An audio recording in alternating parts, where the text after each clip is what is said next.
Demands for tighter federal and state regulations on transmission projects simmer as Governor Wes Moore signs a plan to develop new power line infrastructure. Gary Collins with Spotlight on Maryland looks into the transmission line proposals on the table across the state. State lawmakers joining those impacted by Maryland power line projects and demanding federal action now. State Delegate Ryan Naraki has been one of many lawmakers who continues to voice frustration about an unclear path for Maryland's energy future. Delegate, is the state of Maryland and really the country facing an energy crisis?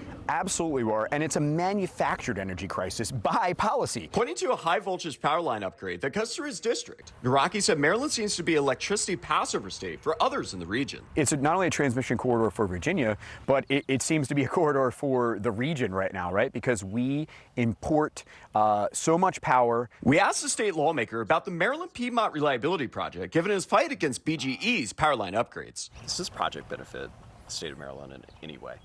That project, I believe that neither of these projects benefits the state of Maryland in any way.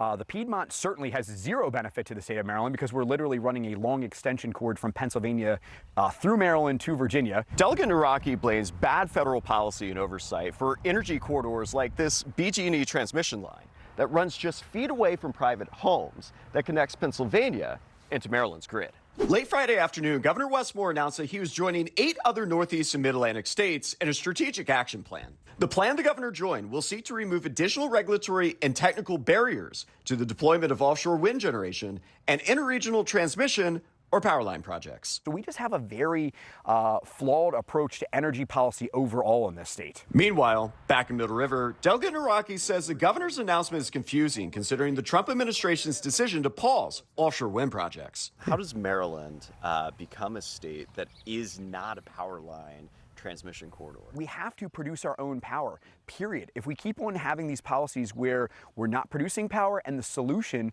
is things like solar and wind, that's really not a solution. So we need to have policies like Virginia where we're bringing power online and bringing real power online, not fake power ideas like solar and wind, but where we're bringing natural gas plants, nuclear plants, things like that online in this state. PSCG, the developer behind the Maryland Piedmont project, declined to comment on the story, citing active litigation.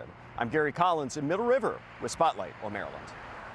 Spotlight on Maryland sent questions to Governor Moore's office asking if he's calling for a pause to the MPRP project until study determinations are made. They also asked the governor if he feels new greenfield transmission projects are needed in Maryland. The governor's office says part of making electricity less costly is figuring out how to get it from power plants to consumers more efficiently.